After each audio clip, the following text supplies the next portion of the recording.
अस्सलामुअलैकुम प्यारे साथियों, मेरे अज़ीज़ दोस्तों। आज की वीडियो में हम लोग उर्दू ग्रामर के 10 अहम सवाल पढ़ेंगे और ये ऐसे सवालात हैं जो ख़ास करके क्लास 10th और क्लास 12th में पूछे जाते हैं और एग्ज़ाम में इस सवाल को पूछे जाते हैं जितने भी उर्दू एग्ज़ाम देते हैं। ठीक, उर्दू एग्ज़ाम जितने भी होते हैं। तो आज हम लोग 10 सवाल पढ़ेंगे और ये 10 सवाल ऐसे पढ़ेंगे जो 10 सवाल को आपको बताएंगे समझाकर कि ये 10 सवाल जो है किसे कहते हैं, 10 सवाल में ये सवाल कहाँ से आया है, और एक एक सवाल आपको बताकर उस पर एक सवाल आपसे भी पूछेंगे, आपका उसका जवाब कमेंट में देना है। और प्यारे साथियों, ये 10 सवाल नहीं बल्कि कहिए कि आपके लिए ये क्लास 10th क्लास 12th या कोई भी एग्ज़ाम हो, समझिए कि इस तरह के सवाल पूछे ही जाएंगे एग्ज़ाम में, और ये ना पूछे जाएं ये हो ही नहीं सकता है। आप पहले पिछले साल का रिकॉर्ड देख सकते हैं, यानी पूछे ही पूछे जाते हैं। तो चलिए फाइनली हम लोग वीडियो को शुरू करते हैं। आप आखिरी तक बने रहिए, इंशाअल्लाह ताला आप यहाँ से उम्मीद करके जाइए कि आप बिल्कुल बेहतरीन तरीक़ा से सीख कर जाइएगा और आपको अच्छा लगेगा इंशाअल्लाह। तो चलिए बगैर वक्त गवाए वीडियो को शुरू करते हैं, आप आखिरी तक बने रहिए। तो देखिए पहला सवाल कहा जा रहा है, अहमद की टोपी लाल है, इस जुमला में सिफत की निशानदेही करें। तो सबसे पहले सिफत किसे कहते हैं ये समझ लीजिए। देखिए सिफत उसे कहते हैं जिससे खूबी या ख़राबी का इल्म हो, उसे सिफत कहते हैं। अगर यूँ कहा जाए, जैसे ये सवाल है अहमद की टोपी लाल है, तो टोपी कैसा है अहमद का, ये सिफत बताया जा रहा है, तो लाल है। अगर यूँ मिसाल पे कहें कि अहमद की टोपी काली है, इस जुमला में काली क्या है, तो काली भी सिफत होगा।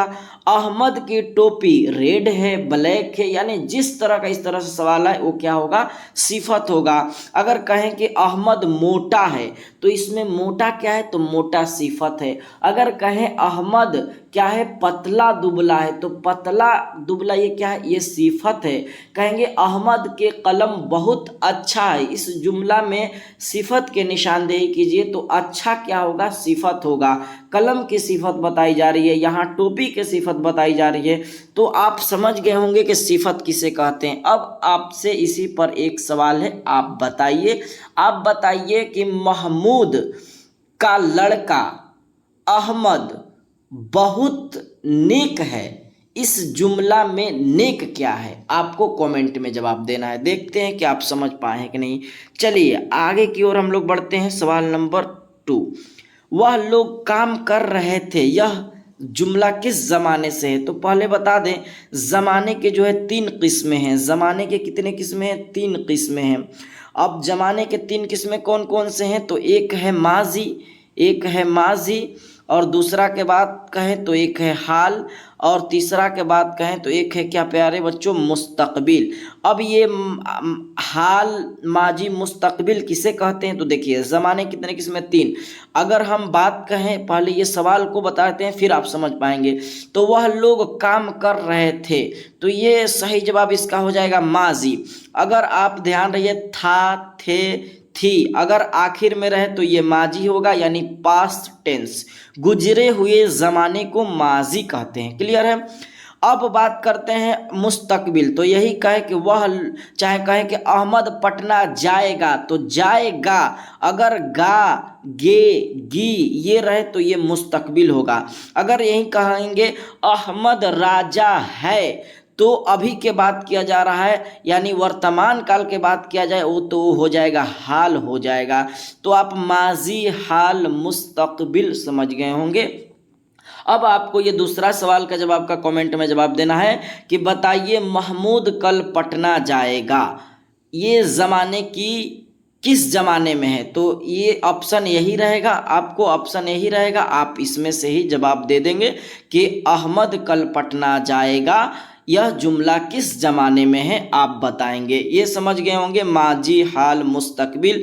इसी को हिंदी में वर्तमान काल, इसको कहते हैं क्या कहेंगे, माजी को क्या कहेंगे, भूतकाल, और इसको क्या कहेंगे, भविष्य काल, जिसको पास्ट टेंस, फ्यूचर टेंस और प्रेजेंट टेंस कहेंगे। आप समझ गए होंगे आसानी के साथ। सवाल नंबर 3 की ओर बढ़ते हैं। शायर का वह नाम जिसे वह अपने अशआर में इस्तेमाल करता है उसे क्या कहते हैं। तो सबसे पहले उसे कहते हैं तखल्लुस। और बता दें आपको तखल्लुस किसे कहते हैं कि देखिए, जो भी शायर व शोरा होंगे वो अपना एक मुख्तसर आखिरी में नाम इस्तेमाल करते हैं, जैसे गालिब, मोमिन, शाद। ये सब क्या होंगे, ये सब तखल्लुस होंगे, ठीक ना। अब आपको हम पूछ रहे हैं जवाब, आप बताइए। शबनमे बेनवा को दे दे उरूजे बंदगी, इसमें आपको बताना है कि शबनम क्या है। ऑप्शन यही रहेंगे, ठीक। आपको कमेंट में बताना है सवाल नंबर 3 जो पूछे। उसके बाद ये जो बता दे कि लक़ा उर्फ किसे कहते हैं। तो देखिए, उर्फ उसे कहा जाता है जो असल नाम के अलावा हो, उसे उर्फ कहा जाता है। जैसे बबलू, बंटी, ये सब उर्फ है। खताब किसे कहेंगे कि वह नाम जो सरकार की तरफ से दिया जाए उसे खताब कहते हैं। जैसे भारत रत्न, पद्म भूषण, ये सब क्या होगा प्यारे बच्चों, ये खताब होगा। डी लक़ब किसे कहेंगे, जो रिश्ते के बिना पर दिया जाए। लक़ब किसे कहें, लक़ब कैसे कहेंगे, एक तरह से लक़ब उसे कहेंगे जो आवाम की तरफ से दिया जाए। जैसे शेरे बिहार, बुलबुले बंगाल, ये सब क्या होगा प्यारे बच्चों, लक़ब होगा। और रिश्ते के बिना पर दिया जाए वह नाम, वो कुन्नियत होगा, ठीक ना। तो आप समझ गए होंगे सवाल नंबर 3। सवाल नंबर 4 को देखते हैं। इनमें से इसमें जरफ कौन है। तो सबसे पहले इसमें जरफ के बारे में सुन लीजिए। इसमें जरफ के 2 किस्में हैं। इसमें जरफ के कितने किस्में हैं प्यारे बच्चों, 2 किस्में हैं। एक इसमें जरफे जमा, एक इसमें जरफे मका। इसमें जरफे मका उसे कहते हैं जिसमें मकाम का पता चले। इसमें जरफे जमा उसे कहते हैं जिससे वक्त का पता चले। जैसे अगर हम कहें मकान में दरगाह, तो इसमें जरफ हुआ, लेकिन उसमें किसमें, इसमें जरफे मका, वो इसमें जरफे मका होगा। अगर हम बात करें इसमें जरफे जमा, तो वो क्या होगा प्यारे बच्चों, जैसे हो जाएगा सुबह, शाम, दोपहर, 4 दिन पहले, 2 दिन पहले, ठीक। अब कहा जा रहा है इसमें जरफ कौन है। तो आप कहिएगा जी सर आप बताएं।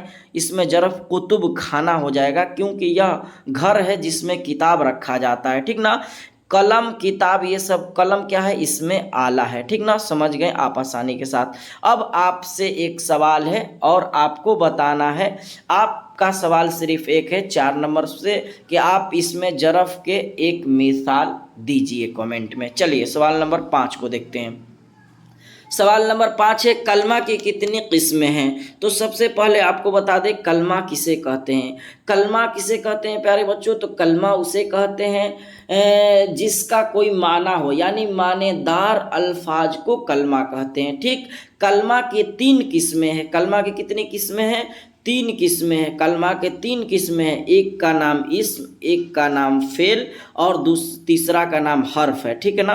हर्फ है, अगर हम लिख भी दें यहाँ तो आप समझ जाइएगा, ठीक ना। इस्म और फेल, हर्फ, ठीक। ये 3 किस्में हैं किसके, कलमा के। कलमा की कितनी किस्में हैं, 3 किस्में, इस्म, फेल, हर्फ, ठीक ना। याद हो गया। अब देखिए कह रहा है कलमा की कितनी किस्में हैं। तो कलमा की 3 किस्में हैं, आप आसान से लगा सकते हैं, सही हो गया। अब आपको कमेंट में बताना है। हम तो बता दिए कलमा मानेदार अल्फाज को कलमा कहते हैं, तो आप बताइए कि कलमा का एक बताइए, एक मिसाल दीजिए कि कौन सा लफ्ज कलमा हो सकता है, आपको बताना है। चलिए सवाल नंबर 6 को देखते हैं। सवाल नंबर 6 है, अकबर आम खाता है, इस जुमला में आम क्या है। तो इस जुमला में पहले ये कहाँ से लिया गया है सवाल, पहले लिया गया है सवाल फेल, फाइल, मफऊल से लिया गया है। पहले ये आपको समझा दें, फेल, फाइल, मफऊल से लिया गया है। कहाँ से लिया गया है प्यारे बच्चों, यहाँ से लिया गया है। तो देखिए पहले काम को फेल कहते हैं, ठीक ना, और काम करने वाले को फाइल कहते हैं, जिस पर काम का असर पड़े उसे मफऊल कहते हैं। जैसे अगर कहें अहमद आम खाता है, तो अहमद काम कर रहा है तो अहमद फाइल होगा, आम पर असर पड़ रहा है तो आम मफऊल होगा। खाने का काम कर रहा है तो खाना क्या होगा, फेल होगा। यानी यूं कहे कि जो भी नाम दे, जैद आम खाता है, जैद रोटी खाता है, तो जैद काम कर रहा है, रोटी खाने का काम कर रहा है, तो रोटी मफूल होगा, खाना पीना ये सब क्या होगा, फेल होगा। अब आसानी के साथ समझ गए हैं। अब पूछ रहा है इसमें अकबर आम खाता है, इस जुमला में आम क्या है, तो कहिएगा जी सर आम जो है ना वो आम क्या है, तो अकबर आम खाता है, इस जुमला में आम क्या है, तो कहिएगा सर ये बिल्कुल इसमें मफऊल हो जाएगा जो आप समझाएं, ठीक ना। अब हम लोग आसानी के साथ आपको एक आसान सा सवाल भी पूछते हैं। अगर इसी में से पूछता कि अकबर आम खाता है, इस जुमला में अकबर क्या है, तो अकबर काम कर रहा है आम खाने का, तो अकबर फाइल हो जाता। अब आपको हम पूछ रहे हैं, आपको बताइए कमेंट में जवाब। आप बताइए गुलशन, गुलशन रोटी खा रही है, इस जुमला में गुलशन क्या है, आपको बताना है कमेंट में। चलिए आगे की तरफ बढ़ते हैं हम लोग। सवाल नंबर 7 को देखते हैं। इसमें मारफा की पहचान कीजिए।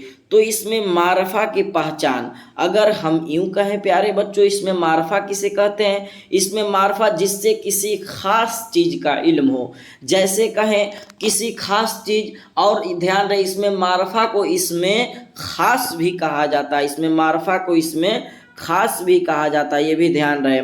इसमें मारफा किसी खास, यानी इसको इंग्लिश में कहिए कॉमन नाउन हो जाएगा। कॉमन नाउन नहीं, प्रॉपर नाउन होगा, इसमें नकरा कॉमन नाउन होगा। इंग्लिश में क्या होगा प्यारे बच्चों, ये प्रॉपर नाउन हो जाएगा इंग्लिश में। अगर हिंदी में बात करें तो व्यक्तिवाचक संज्ञा। तो आप समझ जाएंगे जी सर, जैसे कहें हम डॉक्टर अंबेडकर, ताजमहल, ये सब कोई खास जगह का नाम है, खास इमारत है। जैसे कहेंगे पटना, तो ये एक खास शहर है, तो ये क्या होगा, इसमें मारफा होगा। तो आसानी के साथ आप समझ गए कि इसमें मारफा की पहचान, तो कहिएगा जी सर इसमें मारफा पटना हो जाएगा, ये एक खास शहर है। बाग में कौन सा बाग नहीं पता चल रहा है, ये इसमें नकरा होगा।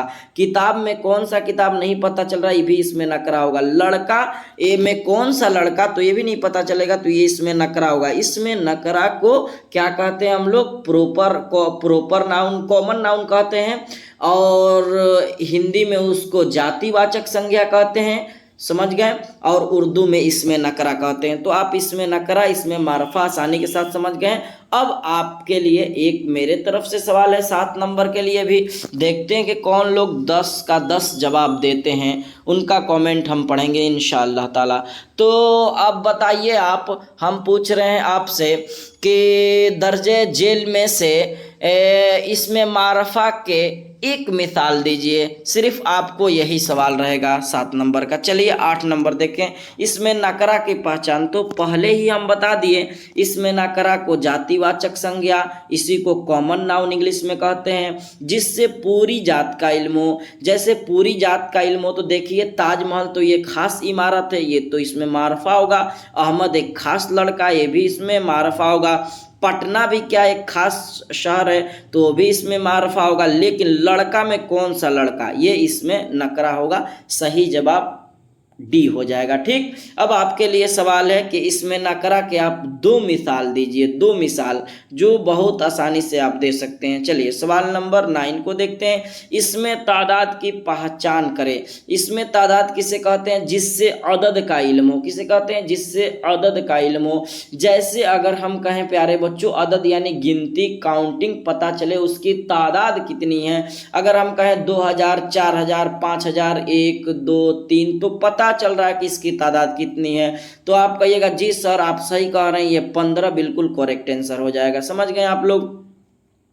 आपके लिए अब इसका तो सवाल बचा नहीं, लेकिन आप भी एक इसका मिसाल दे दीजिए, कम से कम समझ गए होंगे। तो चलिए सवाल नंबर 10 को देखते हैं। और सवाल नंबर 10 क्या है, सवाल नंबर 10 जो है आपके पास है, माने के एतबार से इस्म की कितनी किस्में हैं। तो माने के एतबार से इस्म की 2 किस्में हैं। अगर कहे बनावट के एतबार से, तो आप जान रहे हैं माने तो 2 है, एक बना के बढ़ा दीजिए, वो हो जाएगा 3 हो जाएगा।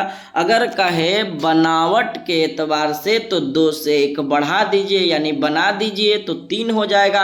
असल में पूछे माने के एतबार से, तो इस्म के 2 किस्में। इस्म किसे कहते हैं प्यारे बच्चों, तो किसी भी नाम नाम के चीज़ को इस्म कहते हैं। अब आपको एक जवाब कमेंट में देना है सवाल नंबर 10 का कि एक इस्म का मिसाल आप दीजिए कमेंट में। देखते हैं कि आप कितना समझ पाए हैं। तो ये वीडियो कैसी लगी, इतना अच्छा पढ़ाने के बाद हमको फीलिंग हो रहा है कि हाँ भाई अच्छा पढ़ा है। तो आप भी बताइए अपना फीलिंग कि क्या आपका ये जो आपको ये वीडियो पसंद आया और किस तरह के वीडियो चाहिए आप कमेंट में भी बता देंगे। इंशाअल्लाह ताला आपको वीडियो दी जाएगी।